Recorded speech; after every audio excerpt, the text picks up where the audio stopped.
Alright, we're putting a heater core in the 1978 Ford F-150 Ranger. And go in through here. Now I got my box back into place. Okay.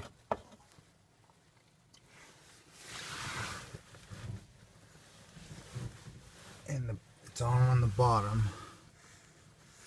That looks pretty good. Wow, it's hard to see.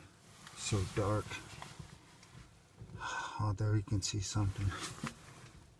There. So it has an AC unit in this one. This is your door right here. And yeah, I still got more to go. Just giving you a rundown on what's happened.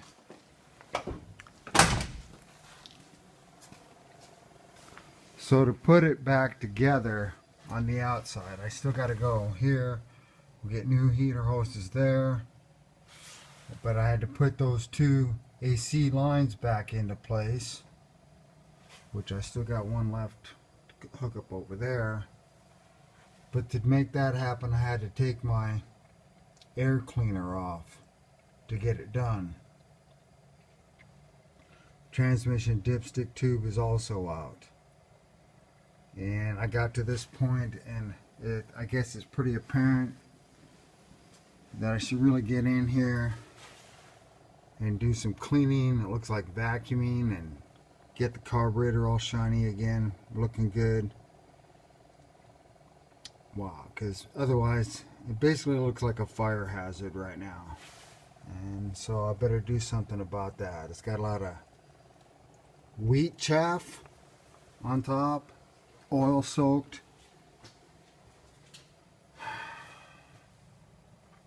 This engine apparently doesn't have a lot of miles on it, but probably more than wear and tear and just sitting around. So we'll get some new heater hoses, clean up the top of that engine, you know, shine up the carburetor and air cleaner and all that, and put it all back together.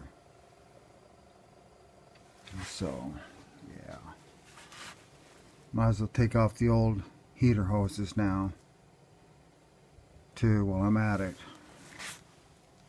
There's one there.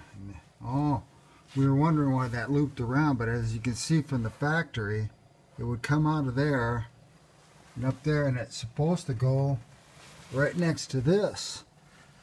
So the heat from the heater going back to the engine actually causes the carburetor to open. That's your heat choke. I know on a lot of them they use electricity to warm that up. It has a plug-in. But this just has a hose going by it. So it's going to be very important to put that back the way it was, even though we'll put in a new hose. That's pretty interesting. Alright.